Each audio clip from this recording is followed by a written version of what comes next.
Yeah.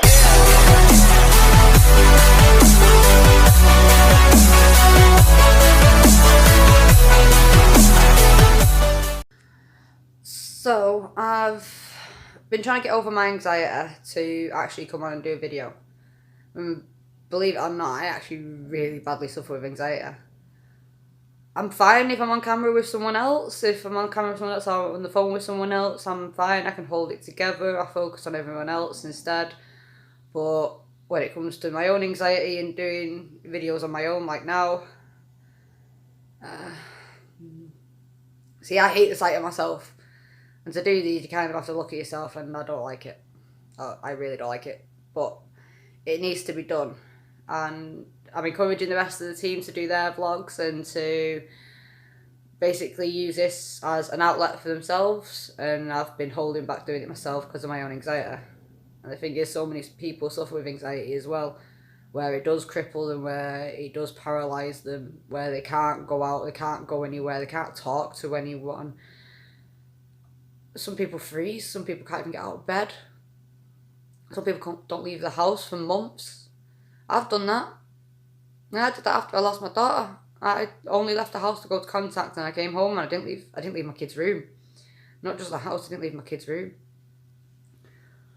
But what kind of motivated me to do this one now is my team and my family. And when I say family, I mean the campaign family. Because, Joe did one yesterday where he broke down and he showed everyone exactly what he's going through. And I was on the live with Wake Up UK at the same time, and I was watching Joe's live on the side, and I phoned Joe after as well. And I was trying, it's so hard not to break down on the phone to them because we've all been through it. We're all going through it.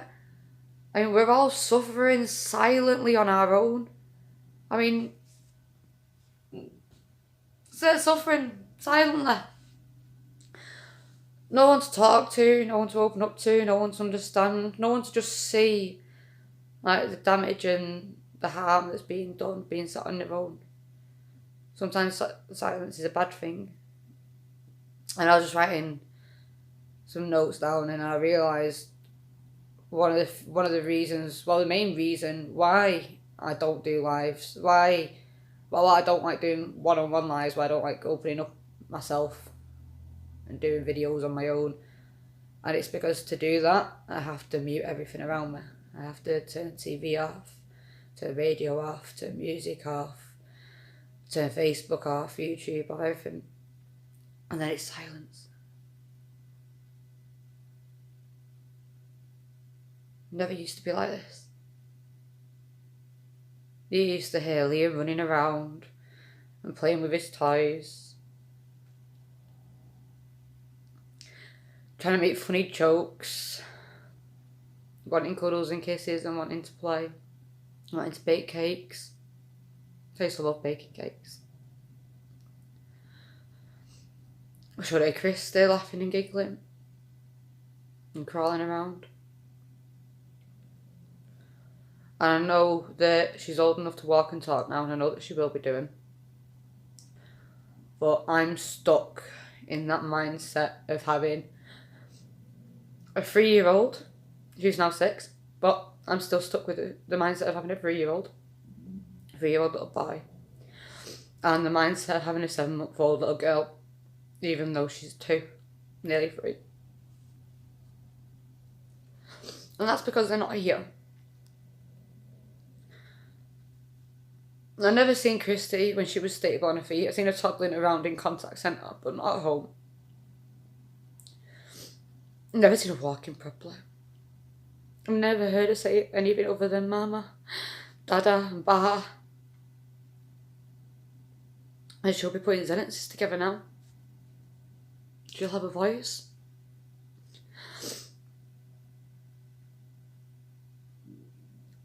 Some people don't understand how lucky they really are to have heard their kid's voice.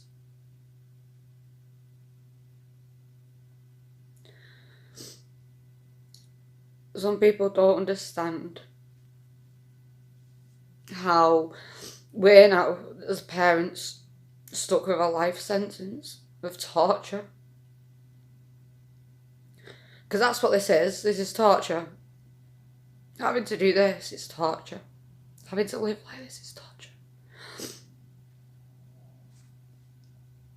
Especially when we did nothing that warrants our kids being removed from our birthrights. Or even our homes. Or their beds. But sorry, I'm digressing a bit. Joe went on last night and he was talking about what was going on with him and his side. And I'm not going to go into that because Joe covered that and that's Joe's story. And then I've had messages from people constantly the last few days because we've been talking about mental health. Talking about their issues and their problems and the fact that their depression's got them down and that they're struggling, and you're seeing it everywhere at the minute. More and more. You see more and more people falling ill with depression, anxiety, many other things. Daily, people are losing their lives. And this isn't just anyday people, this isn't just every people. These are children. These are parents, aunties, uncles, grandparents. These are families genuinely not being able to cope anymore and not being able to live anymore. When's it going to be enough for everyone to just stand up and be counted? How many more lives are going to have to be lost? Parents, kids, grandparents, veterans. On a daily basis, people are losing their lives. And I fully understand it. I do fully understand it. When people say it'll get better, I don't believe it. I don't. I believe it will get better, yeah. If I do believe it, I don't believe it. I believe it'll get better. I don't at the minute believe, for me personally, it'll get good enough. Because I've got my kids somewhere. I was thinking this the other day, where on farms where they ask you, do you have any children? What do I plant at farms now? Yeah, I do have children. But no, I don't have them in my care. Yeah, I do have children. I did give birth to 2 beautiful children. I adore.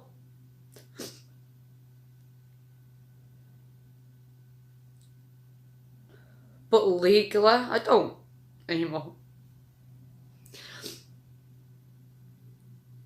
Legally, I lost them. A judge thought that my family deserved to suffer, that my children deserved to suffer, thinking that they weren't loved, weren't wanted, and weren't cared for by their family. And the truth of the matter is, they were. And we want to do that. We want to be there. Never, ever in a million years, ever intended to have kids to turn my back on them. I never in a million years thought I'd have to spend their birthdays without them. And not be able to tell them I love them and that I miss them. Sorry.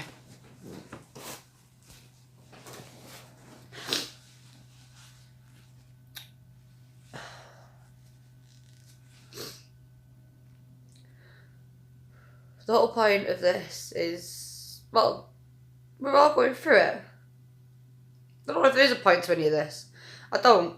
But at the end of the day, I know I'm not going through it alone. Just like I know Joe's not going through it alone. Just like I know that all the other people who've messaged aren't going through it alone. But we constantly feel like we're going through it alone. Oh. I guess I'm going to have to come over my fear of the silence. As well as a few others, but right now, I think we started working on mental health this week for a reason. And I think that reason is because a lot of people, a hell of a lot of people, at this moment in time are suffering really bad. And they just need someone just to listen or just to know they're not going through it alone. Because we are going through it all together. We're not alone in this. It may seem like we're alone at times. We're not. We can't be. Not with everyone reaching out to each other and everyone fighting and everyone trying. That's all we can do is fight. All we can do is shout. And all we can do is stand by what we believe and what we fight for. And I stand by what I believe and what I fight for. And I stand by everyone who's been hurt by injustices, everyone that's been forgotten. Everyone's been targeted and victimised. Everyone who just serves their country as well, only to be turned on by the same country. We can do this. We've got to do this. We don't have a choice. No, please don't sit in silence. If you're struggling, if you need someone to talk to, if you need to reach out, please don't sit in silence. Please don't ever sit in silence. Reach out. We're here. And we're going to be here. And it's going to be hard, but it's going to be hard and it's going to be a bumpy road, but at least we're not on it alone. At least we're going through it with other people. At least we've got an end game in mind. I've got a bit of hope at the minute that we can sort something out future-wise for everyone.